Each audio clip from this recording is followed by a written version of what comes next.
Alright guys, okay, for now we will discuss about Longman TOEFL. Bagian readingnya sekarang ya guys. Kita udah nyampe ke reading sekarang, membaca. Kalau reading itu membaca, ya guys. Kalau yang di TOEFL, kalau TOEFL kan kalau bagian pertama itu kan listening ya, listening comprehension namanya. Pendengaran, pemahaman dalam mendengar. Kalau di bagian kedua itu ada structure and reading, structure and written expression. Nah, pola lah, analisa lah intinya ya. Nah, di bagian ketiga ini sekarang kita bakalan bahas tentang reading comprehension. Reading comprehension itu adalah pemahaman ketika kalian membaca ya. Guys, jadi kalau di reading ini lebih penting, lebih mementingkan kemampuan kalian atau pengalaman kalian dalam membaca teks bahasa Inggris ya guys ya. Jadi intinya adalah vocab kalian seberapa gitu. Kalau kalian banyak vocab, maksudnya ngapalin banyak kosakata terutama yang dari jurnal, dari koran-koran Amerika sana. Bukan novel ya, bukan cerita anak-anak ya. Jadi dari yang resmi-resmi lah, yang formal-formal kayak dari jurnal, dari koran itu ketika ngerjainnya gampang aja guys, gampang. Jadi masalah skill-skillnya itu juga nggak terlalu ini ya, nggak terlalu ya penting nggak penting sih. Pentingnya sih penting, cuman lebih penting lagi adalah pengalaman kalian dalam membaca guys ya. Jadi nanti di sini di reading ini kalian harus fokusin ke ininya lebih ya skillnya difokusin, bener, skillnya dipelajari, cuman lebih fokusin ke kosakatanya. Kalian harus banyak dapat kosakata, oke, sebanyak-banyaknya, dan itu harus dihafal guys ya. Hafal itu berarti saya harus nulis dong. Kalau yang diwajibkan kan hafalnya guys ya, bukan menulisnya ya. Karena saya sendiri pun kalau belajar itu nggak dengan cara menulis guys ya. Kalau saya tuh ngapalinnya gini guys. Mungkin sedikit ya, kita ngobrol dulu tips menghafal. Kalau menurut saya, versi saya, kalau orang lain mah beda-beda, mungkin bebas lah. Ini versi saya sendiri. Kalau saya ngapalin tuh gini, saya harus dengerin berulang-ulang, harus tahu tulisannya, dan harus bisa saya bayangkan. Umpamanya nih, iya sir, saya juga ngebayangin mobil, momennya car, sambil bayangin mobil. Nah cepet apal kayak gitu. Tapi kalau kayak intelligence itu gimana? Intelligence, kecerdasan. Langsung gini, kalau umpamanya kalian kasih intelligence ya, saya bakalan langsung ngebayangin Albert Einstein ya. Ketika ngebayangin Einstein, saya langsung kepikiran intelligence. Oh, kecerdasan itu, simbol kecerdasan, intelligence. Intelligent. Umpamanya kalian kasih pemandangan sawah-sawah yang wah banyak petaninya, banyak lagi panen gitu ya. Saya langsung keinget kata welfare, karena ketika saya eh, welfare itu ke ini ya, kesejahteraan. Ketika saya ngapalin welfare dulu, saya langsung ngebayangin sawah, guys. Welfare. Oh, welfare. Saya sambungin ke sawah gitu ya. Nah, kalian bebas lah caranya gimana. Kalau saya sih kayak gitu. Langsung saya sambungin ke apa gitu guys ya. Tapi kalau mau nulis ya boleh, nulis kosakata boleh, tapi nanti dipelajari lagi ya. Biasanya cuma ditulis-tulis doang, nggak dipelajari lagi. Oke, yang paling penting kalau dalam bahasa itu adalah imagination-nya ya, imajinasinya. Oke. Oke, sekarang langsung aja ke ini ya, skill 1. Skill 1, what is that? Nah, di skill 1 guys, kita ada materi yang namanya answer mind idea questions correctly. Jawablah pertanyaan ide pokok dengan benar. Ide pokok itu kayak judul, subjek, apalagi topik lah intinya ya. Dan itu biasanya tempatnya ada di depan-depan guys, ada di bagian atas, di awal-awal gitu ya. Dan biasanya topik atau main idea itu mencakup keseluruhan. Umpamanya saya lagi ngomongin kelereng sama bola, permainan kelereng sama permainan bola. Nah itu kayak mencakup semuanya gitu guys. Jadi jawabannya itu mencakup ada kelerengnya, ada bolanya ya. Meskipun nanti di paraphrase lagi kata-katanya, di parafrase. Cuman intinya ke situ. Intinya mewakili kedua permainan itu gitu guys ya, kalau topik itu. Jadi tidak mengarah ke satu hal aja. Oke, langsung aja ke contohnya itu ya, dicontohin ya. Ini saya sambil artiin ya guys ya. In the philosophy of John Dewey, filosofinya John Dewey, a sharp distinction is made between intelligence and reasoning. Ada perbedaan sharp. Distinction itu perbedaan, sharp itu tajam, perbedaan yang tajam atau besar gitu maksudnya ya. Antara Intelligence, kecerdasan, and reasoning, penalaran ya. Reasoning itu penalaran. According to Dewey, menurutnya Dewey, intelligence is the only absolute way to achieve a balance. Intelligence, kecerdasan adalah hanya satu-satunya cara yang mutlak untuk mendapatkan, untuk memperoleh gitu ya. Achieve itu mencapai keseimbangan antara realism and idealism, realisme sama idealisme, between practicality and wisdom of life, antara praktikalitas kepraktisan, wisdom of life, kearifan hidup ya, kebijaksanaan hidup.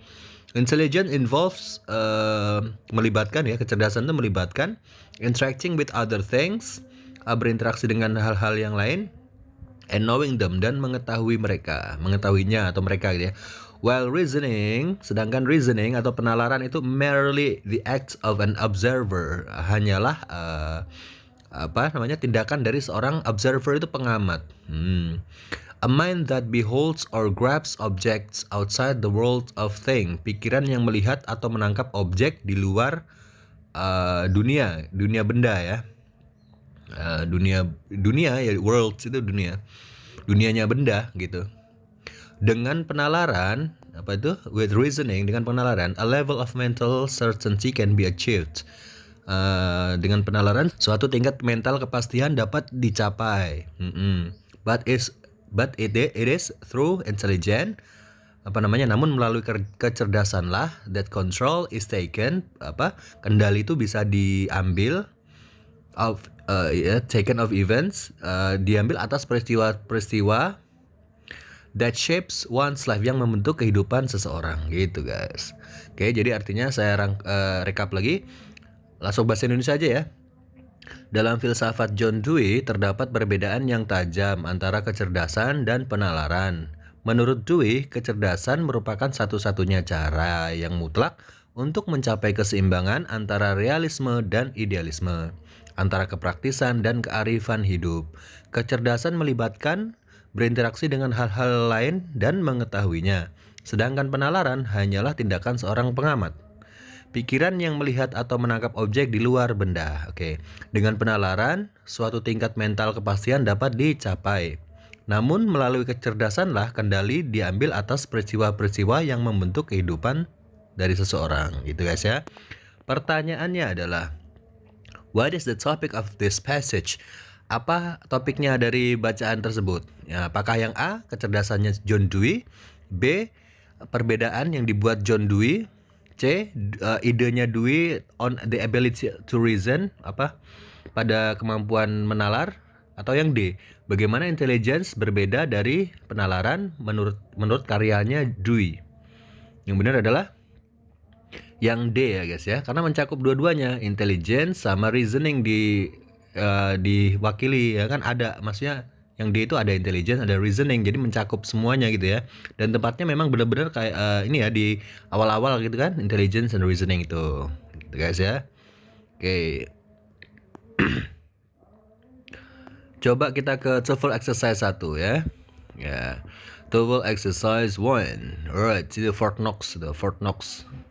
Nanti cuman ada 2 soal aja dari bacaan-bacaan ini. Yang penting kalian dapat vocab yang banyak ya. Fort Knox itu nama tempat ya. Fort Knox, Kentucky itu Amerika Tengah guys, bagian tengah yang terkenal ini ya, KFC itu ya, dari Kentucky asalnya. Is the site of a US Army post, adalah lokasi pos militer. Pos ya, Army itu militer ya. But it even more renowned for the Fort Knox Bullion Depository. Tapi dia lebih terkenal lagi sebagai ini ya, bullion itu emas gitu guys ya. Maksudnya depository, penyimpanan gitu ya. Tempat nyimpan emas gitu loh. Tempat nyimpan emas ya di Amerika sana. The massive vault that contains the bulk of the US government gold deposits, yaitu berangkas besar ya yang menyimpan sebagian besar simpanan emas pemerintah Amerika. Oke, completed in 1936, selesai pada tahun 1936. The vault is housed in a 2-story building ya. Jadi bertempat berangkas itu bertempat di sebuah bangunan ya, two-story building yang berlantai 2 gitu kan, yang terbuat dari of granite, granit, terus steel, concrete, baja dan beton gitu ya. Concrete and has a door that weighs more than 20 tons. Jadi berat pintunya aja 20 ton. Naturally, umumnya the most up-to-date security devices available are in the place at Fort Knox. Jadi paling update, maksudnya alat-alat keamanan paling update, paling mutakhir gitu ya, tersedia di sana, di Fort Knox sana. And the army post nearby provides further protection. Ya, dan pos militer di dekatnya itu memberikan perlindungan lebih lanjut gitu guys. Oke, saya rekap ya. Fort Knox, Kentucky adalah lokasi pos militer Amerika. Namun lebih terkenal lagi namanya adalah Fort Knox Bullion Depository, yaitu tempatnya Amerika nyimpan emas ya, yaitu berangkas besar yang menyimpan sebagian besar simpanan emas pemerintah Amerika. Selesai pada tahun 1936 ya, berangkas tersebut ya bertempat di sebuah bangunan 2 lantai yang terbuat dari granit, baja dan beton. Kubahnya sendiri tempatnya sendiri itu berangkasnya sendiri terbuat dari baja dan beton serta memiliki pintu dan beratnya lebih dari 20 ton pintunya doang ya. Tentu saja perangkat keamanan paling mutakhir tersedia di sana, di Fort Knox sana, dan pos militer di dekatnya memberikan perlindungan lebih lanjut gitu guys. Pertanyaannya adalah which of the following best describe the topic of the passage? Yang mana di antara following itu maksudnya A, B, C, D itu ya guys ya. Di antara A, B, C, D ini best describes yang paling tepat, paling keren, paling hebat, terbaik menjelaskan topik dari bacaannya. Passage itu bacaan ya. Kira-kira yang mana? A, B, C atau D? Kalau yang A itu artinya adalah kota Fort Knox, ngebahas kotanya. Kalau yang B itu Federal Gold Depository, jadi tempat cadangan emas federal atau pemerintah Amerika. C, pos militer Amerika di Fort Knox. Atau D, emas batangan. Gold bullion itu emas batangan. Jawaban yang tepat adalah yang B ya. Depository, tempat cadangan emas Amerika Serikat ya, pemerintah Amerika. Kalau yang nomor 2, which of the following would be the best title for this passage? Kalau tadi kan nomor satunya ini topik terbaik ya, topiknya apa gitu yang paling bagus, yang yang menjelaskan ke bacaannya. Kalau yang nomor 2 ini judul ya guys ya. Yang mana dari yang bawah ini yang merupakan judul terbaik untuk bacaan tersebut. Kalau yang A, the massive concrete vault, ya, berangkas beton yang besar ya. Kalau yang B, Fort Knox Security, itu keamanan Fort Knox. Kalau yang C, where the United States keeps its gold, di mana Amerika menyimpan emasnya. Yang D, a visit to Kentucky, kunjungan ke Kentucky. Yang benar adalah yang C guys. Jadi tentang di mana Amerika menyimpan emasnya. Oke, gimana? Agak susah ya? Agak susah atau gampang aja? Coba komen. Oke. Bacaan kedua untuk pertanyaan nomor 3 dan 4 ya. One identifying characteristic of minerals is their relative hardness. Apa itu guys? Salah satu ciri khas mineral adalah kekerasan relatifnya. Hardness itu kekerasan. Salah satu ciri khas mineral adalah kekerasan relatifnya. And then which can be determined by scratching one mineral with another. Yang dapat ditentukan dengan menggoreskan satu mineral, scratch ya, digoresin gitu ya, mineral dengan mineral lainnya. And then in this type of test, dalam pengujian jenis yang ini, a harder mineral can scratch a softer one. Jadi mineral yang lebih keras dapat menggores mineral yang lebih lunak, oke? But a softer mineral is unable to scratch the harder one. Tapi mineral yang lebih lunak tidak mampu menggores mineral yang lebih keras, oke? The most hardner R scale is used to rank minerals according to hardness. Jadi skala kekerasan Mohs ya digunakan untuk menentukan peringkat mineral berdasarkan kekerasannya. 10 minerals are listed in this scale. Jadi 10 mineral tercantum dalam skala ini ya. Ranging from chalk with a hardness of 1 to diamond with a hardness of 10. dengan mulai dari bedak ya. Bedak itu termasuk mineral juga ya. Chalk itu bedak, mulai dari bedak dengan kekerasan 1 hingga diamond atau intan berlian ya dengan kekerasan 10. Ya. On this scale, pada skala ini quartz number 7, kuarsa nomor 7 ya, is harder than feldspar number 6 ya. Lebih keras daripada yang feldspar yang nomor 6. Kalau yang nomor 7 namanya kuarsa, nomor 6 ya tingkat kekerasannya di bawahnya namanya feldspar. Jadi yang nomor 7 lebih keras daripada yang nomor 6 gitu ya. And is therefore able to scratch it, sehingga mampu menggoresnya. However, bagaimanapun ya, atau tapi gitu ya, feldspar is unable to make a mark on quartz. Feldspar tidak dapat memberi tanda pada kuarsa. Jadi yang lebih lemah itu tidak bisa memberikan tanda, tidak bisa menggores ke yang keras, guys. Jadi kalau kalian mana nih antara mineral yang ini sama yang ini, yang si A sama yang B, yang A lebih keras ya. Yang A bisa menggores yang B, yang B tidak bisa menggores yang A gitu maksudnya, guys. Oke, pertanyaannya sekarang adalah which of the following best states the subject of this passage? Yang mana di antara A, B, C, D ini yang ini ya, subjek terbaik, maksudnya ya main idea yang terbaik yang mana? Kalau yang A, the hardness of diamonds, kekerasan dari berlian, enggak ya. Itu terlalu spesifik, guys. Harus yang lebih umum ya. Kalau yang B, identifying minerals by means of a scratch test.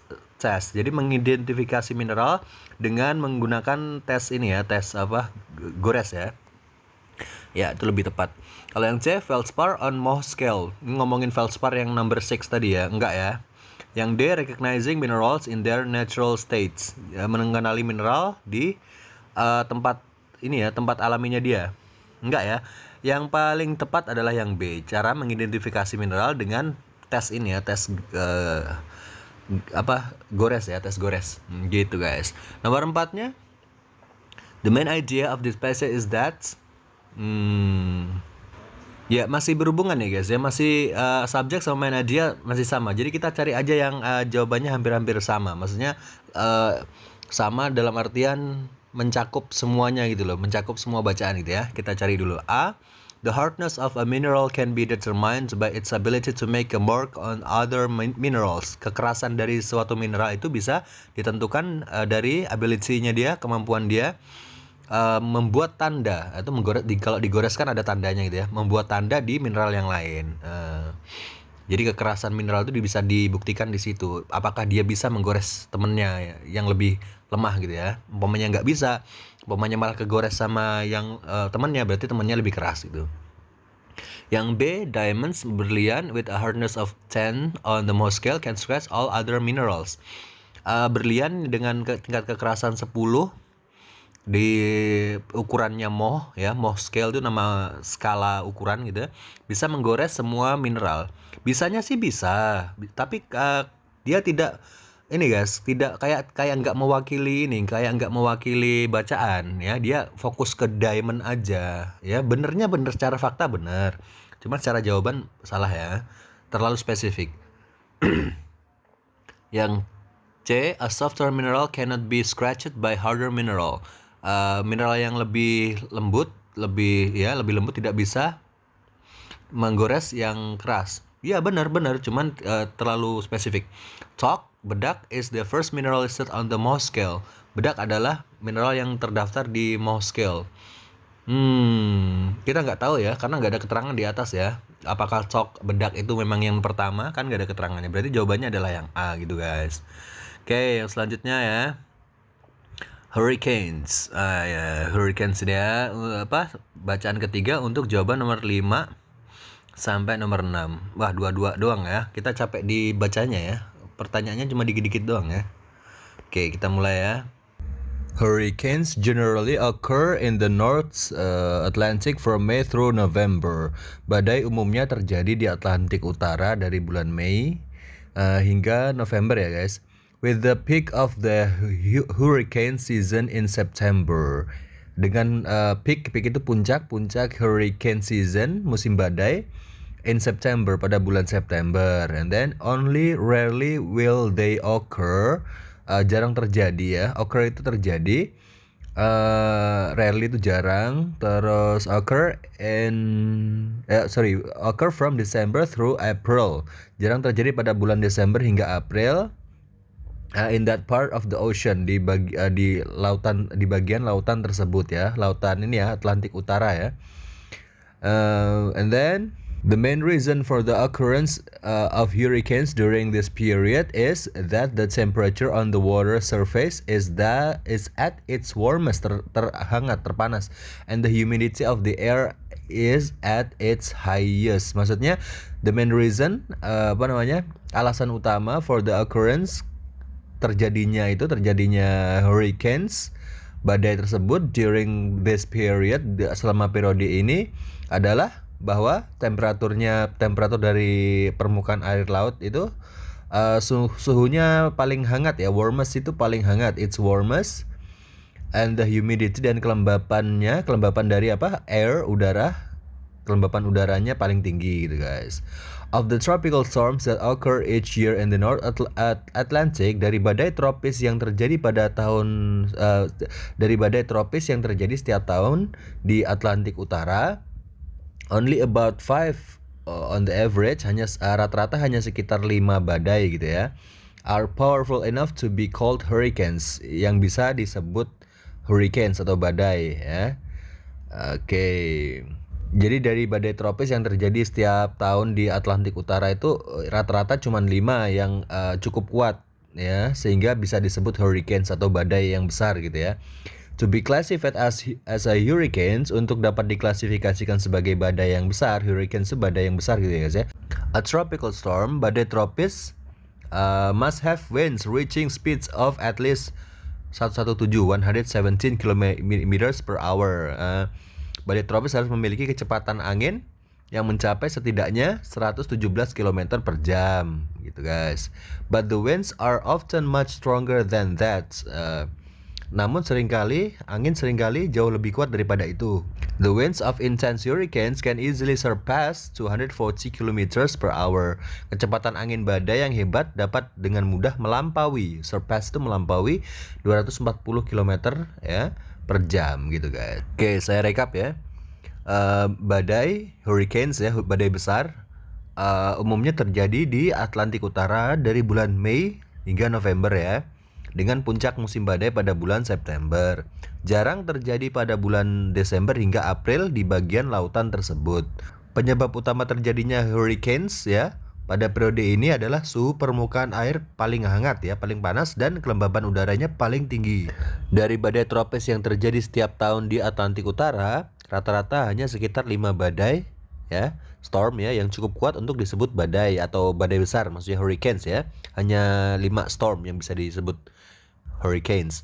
Untuk dapat diklasifikasikan sebagai hurricanes, badai tropis ini harus memiliki kecepatan angin yang mencapai setidaknya 117 km per jam.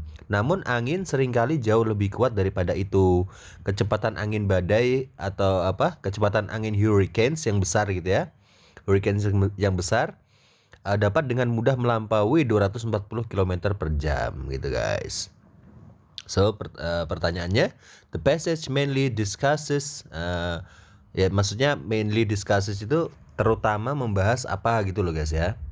Yang A, how many hurricanes occur each year, berapa banyak badai besar itu, hurricanes itu bisa badai besar atau angin topan tuh loh guys. Coba kalian cek juga bedanya storm apa sama hurricanes apa. How many hurricanes occur each year? Berapa banyak hurricanes muncul atau terjadi setiap tahun? Enggak ya. Kalau yang B, the strength of hurricanes, kekuatan dari hurricanes, terlalu spesifik. Kalau yang C, the weather in the North Atlantic, cuaca di North Atlantic, Atlantik Utara. Kalau D, hurricanes in one part of the world, hurricanes di salah satu bagian dunia. Oke, yang benar jawabannya mana? Yang benar adalah yang D, guys. Sir, kenapa nggak yang C, cuaca di North Atlantic? Gini guys, jadi dia kan fokusnya kan ngomongin hurricanes, bukan ngomongin North Atlantic ya. Fokusnya di hurricanes-nya. Jadi kita cari jawaban yang ada hurricanes-nya. Nah, kalau yang A itu kan terlalu melebar kemana-mana ya. Bagaimana hurricanes muncul terjadi setiap tahun, melebar kemana-mana, bisa di Indonesia, bisa di mana-mana, bisa di Filipina, ya kan. Kalau yang B itu strength, kekuatan dari hurricanes itu terlalu spesifik ke hurricanes-nya tanpa membawa-bawa suatu tempat ya, North Atlantic tadi. Kalau yang D gimana, Sir? Padahal kan nggak ada North Atlantic-nya. Gini guys, yang D itu coba baca hurricanes di salah satu bagian dari dunia. Nah, salah satu pasti kan ke satu tempat aja, ke Atlantik tadi. Jadi yang lebih tepat itu adalah yang D gitu guys. Pembahasannya itu yang D gitu ya. The passage mainly discusses, bacaannya itu terutama membahas yang D, salah satu hurricanes di salah satu bagian dunia, yaitu di North Atlantic gitu maksudnya. Terus yang nomor 6-nya, the best title for the species would be, judul terbaiknya kira-kira apa nih? Judul terbaiknya yang A, the North Atlantic Ocean, lautan Atlantik Utara. No. B, storms of the Northern Atlantic, badai di Atlantik Utara. Bisa. Kok bisa, Sir? Kok yang B bisa? Ya karena storm sama hurricanes itu hampir mirip-mirip guys. Hurricanes itu lebih besar daripada storm, tapi masih termasuk keluarganya storm gitu loh guys. Lagi pula dia membawa nama Northern Atlantic. Pas juga, nggak apa-apa yang B itu. Coba kita lihat yang C. Hurricanes, the damage and destruction. Badai besar, the damage, kerusakan dan kehancuran. Nggak ada ngomongin kerusakan kehancuran tadi ya. Dia cuma ngomongin kecepatan angin segala macam. Terus yang D, what happens from May through November? Apa yang terjadi selama Mei sampai November? Bisa sih bisa, mungkin saja bisa. Cuman ini kan terlalu nggak tahu. Ini ngomongin apa ini? Yang terjadi di mana? Terjadi dari bulan Mei ke November di mana? Di Indonesia kah? Di mana? Di Amerika kah? Di mana? Terlalu gampang samar gitu loh, nggak kelihatan, terlalu bias ya. Jadi jawabannya yang paling tepat adalah yang B guys. Nah, kalian pasti nebak yang C ya. Yang B guys lebih tepat. Nah, susah-susah gampang ya nebak ini ya, nebak title, judul dan segala macam ya. Pokoknya yang paling pas gitu coba. Ya, jadi kalau di reading ini mengandalkan banget kemampuan kosakata kalian guys. Kalian bisa memahami bacaan apa enggak ya. Kalau dalam bahasa Indonesia ini mah udah kalian jawab dari tadi ya, gampang banget kalau dalam bahasa Indonesia. Sayangnya ini dalam bahasa Inggris. Oke. Bacaan terakhir ya guys ya, bacaan terakhir sekarang yuk.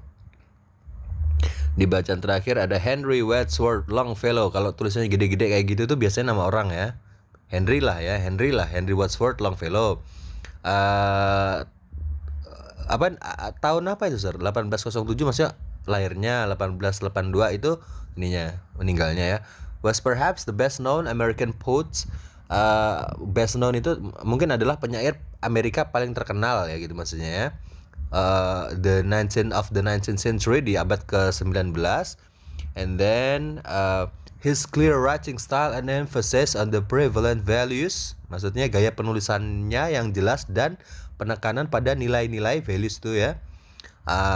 Nilai-nilai umum, prevalent values, nilai-nilai umum of the period, di periode tersebut, made him popular, membuat dia itu terkenal with the general public ya, membuatnya populer di kalangan masyarakat umum. If not always with the critics, jika tidak selalu dikritik ya, maksudnya dia terkenal tapi banyak dikritik gitu ya. He was particularly recognized, dia terutama dikenal for his longer narrative poems Evangeline ya, karena puisi naratifnya yang panjang yang berjudul Evangeline. Terus ada lagi judulnya The Song of Yautha, itu nama-nama judul-judul ya, judul-judul puisi-puisinya ya. Evangeline, The Song of Yautha, terus The Courtship of Miles Standish gitu ya. Itu judul-judulnya, in which he told stories from American history in terms of values of the time, di mana dia menceritakan kisah-kisah dari sejarah Amerika dalam kaitannya dengan nilai-nilai pada saat itu gitu guys. Terus Evangeline was set during the French and Indian War ya. Evangeline berlatarkan perang Prancis dan India ya.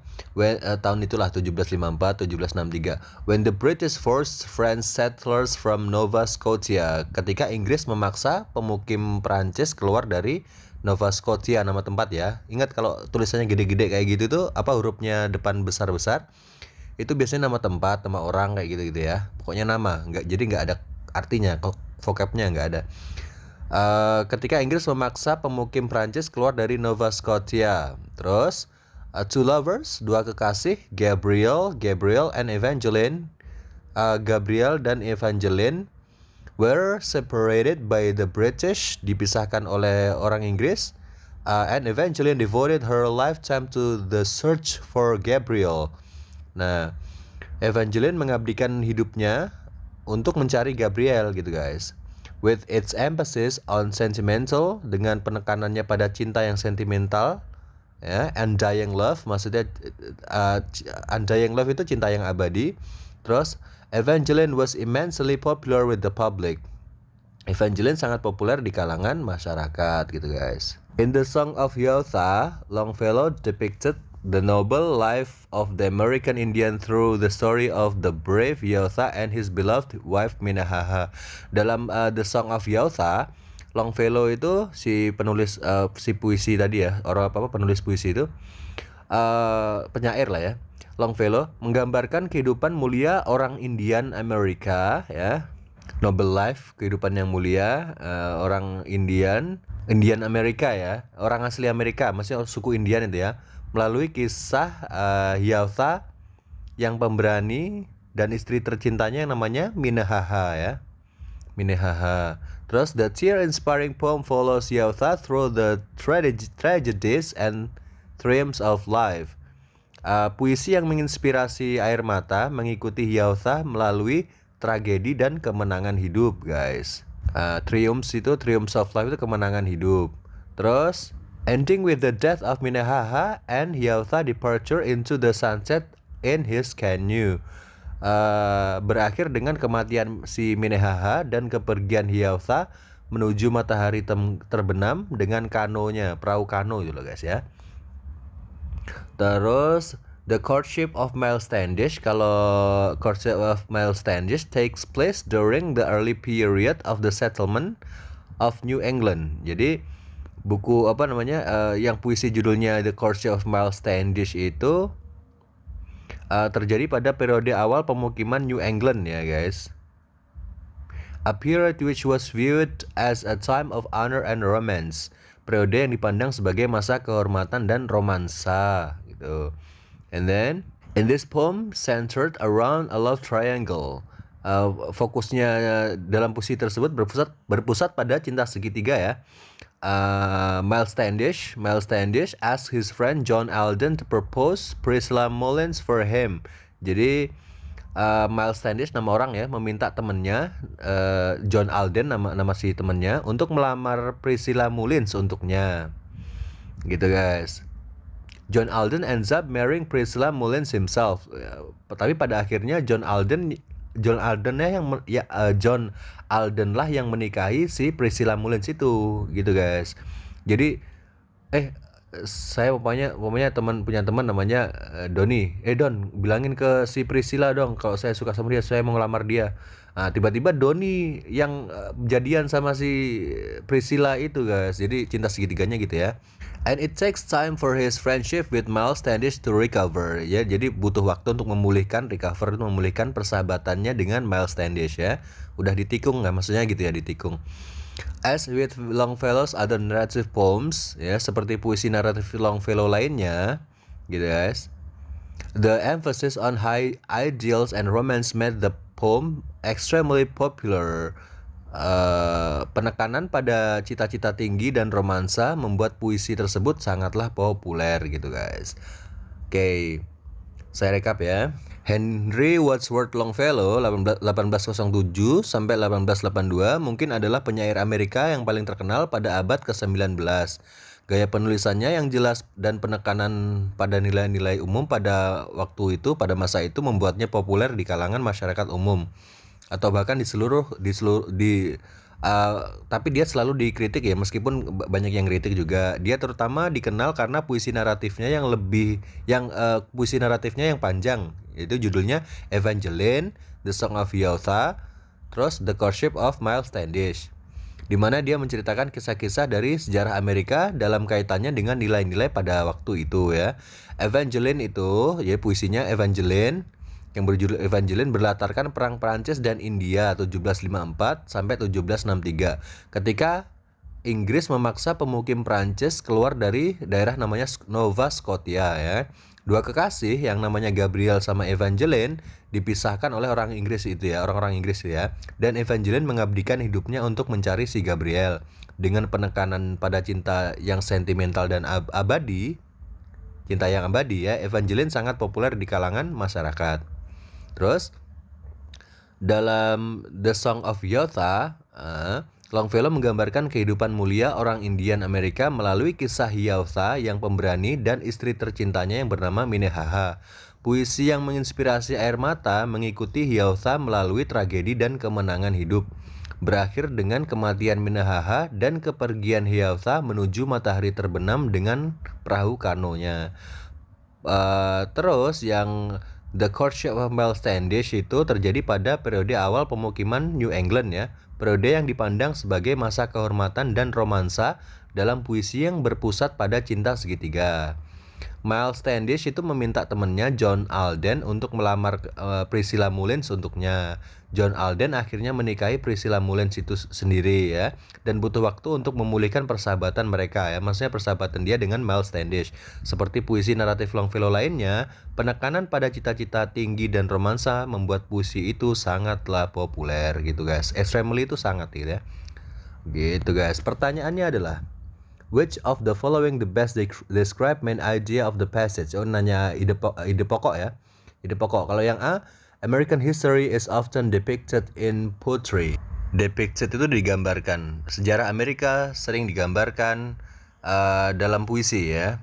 Terus kalau yang B, Longfellow describe American history even though people really didn't enjoy it. Longfellow tuh menjelaskan sejarah Amerika meskipun orang-orang nggak terlalu suka gitu ya.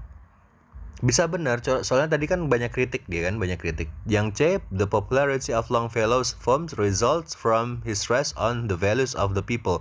Jadi kepopuleran Longfellow, puisinya Longfellow itu adalah hasil dari stresnya dia karena nilai-nilai pada masyarakat pada waktu itu ya. Kalau yang D, Longfellow wrote long narrative poems that were not always popular with the critics. Longfellow itu menulis puisi naratif panjang yang tidak selalu populer dengan kritik. Mana nih yang benar nih? Yang benar adalah yang C ya guys ya. Yang C, popularitas Longfellow itu adalah hasil dari pemikirannya dia, hasil dari stresnya dia. Stres ini di sini bisa dimaknakan penekanan guys ya. Penekanannya pada nilai-nilai di masyarakat pada waktu itu. His stress itu bisa stresnya dia, bisa juga penekanan. Kalau stres itu lebih ke penekanan sih. Saya baru ingat. Penekanan pada nilai-nilai masyarakat pada waktu itu. Gitu ya. Kalau yang A kenapa, Sir? American history is often depicted in poetry. Sejarah Amerika biasa digambarkan lewat puisi. Kan nggak ada keterangan itu guys. Kita nggak tahu. Bisa jadi iya, bisa juga enggak. Kan kita nggak tahu. Apakah iya selalu digambarkan sering digambarkan pakai puisi, padahal kita kan baru baca satu tulisan aja, baru baca satu fakta di bacaan tersebut, kan kita nggak tahu yang lain-lain gitu loh. Jadi terlalu melebar, kurang tepat ya. Kalau yang B, Longfellow menjelaskan sejarah Amerika meskipun orang-orang tidak suka. Belum tentu guys, nggak semua, ada yang nggak suka, ada yang suka juga kan. Memang dia banyak ada yang kritik juga sih, tapi kurang tepat ya. Kalau yang D itu, Longfellow wrote long narrative poems that were not always popular with the critics. Tidak menuliskan puisi naratif panjang yang tidak populer dengan kritik. Enggak, dia kan populer juga karena kritiknya ya kan. Tapi yang paling tepat adalah main idea di situ adalah tulisan-tulisan dia karena penekanan dia pada nilai-nilai kehidupan masyarakat pada waktu tersebut gitu guys. Gimana? Susah apa gampang? Kalau yang 8 itu the best title of the passage, judul terbaik apa guys? A, Longfellow popular appeal. Appeal itu daya tarik ya, daya tarik populernya Longfellow. Kalau yang B itu historical narrative poems, puisi naratif bersejarah gitu ya. Lebih tepat yang A sih. Sebentar, yang C, the lyric, dramatic and narrative poems of Longfellow. Lirik, dramatik, dan naratif poems of Longfellow. Enggak ya, lyric and dramatic tadi enggak terlalu dibahas ya. Kalau yang D, Longfellow and the critic, Longfellow dan kritiknya, itu mah cuma dibahas sedikit, enggak mungkin jadi judul. Yang mungkin jadi yang paling mungkin yang paling tepat jadi judul adalah yang A, guys. Daya tarik populer dari si Longfellow ini. Dia bisa menulis beberapa itu tadi, puisi tadi ya, pokoknya intinya di daya tariknya dia gitu loh, guys. Oke, nomor 9-nya sekarang. The subject of the fourth paragraph is, subjek dari paragraf keempat adalah yang keempat tadi yang ini ya, apa, Miles Standish itu ya, yang ditikung itu ya, yang cerita yang ditikung itu. Yang A, nobility and honor in the poems of Longfellow, kebangsawanan dan kehormatan puisi dari Longfellow. Enggak juga. Yang B, the love triangle involving Miles Standish, yang apa, cinta segitiga yang melibatkan Miles Standish. Bisa benar, coba kita lihat yang C, the popular appeal of the courtship of Miles Standish. Daya tarik populer dari puisi The Courtship of Miles Standish. Oh iya, ini yang paling tepat untuk jadi judul ya. Kalau yang paragraf keempat tadi judul ya, bukan cerita, bukan isi cerita, tapi judul. Kalau yang D, the period of the early settlements of New England. Periode settlement itu pemukiman awal dari New England. Enggak. Tadi kan Miles Standish ya, berarti yang C, guys. Apa, daya tarik populer dari puisi yang dinamakan The Courtship of Miles Standish gitu, guys. Oke, gimana? Susah apa enggak? Lumayan ya. Ini berhubungan dengan vocab banget ya. Oke, kalau udah langsung lanjutin ke ini, guys ya, ke skill 2. Di skill 2 nanti ada recognize the organization of ideas. Jadi pengorganisir suatu ide ya. Kalian coba cek di skill 2 saya bikinin ya. Yang di skill 2 reading. Oke, and then guys, kalau ada pertanyaan silahkan nanya. And don't forget to share this channel to all of your friends that learn English ya, guys ya. Share ke teman-temannya channel ini, share ke teman-temannya yang juga lagi belajar bahasa Inggris ya, guys. Thank you very much. Terima kasih banyak, guys.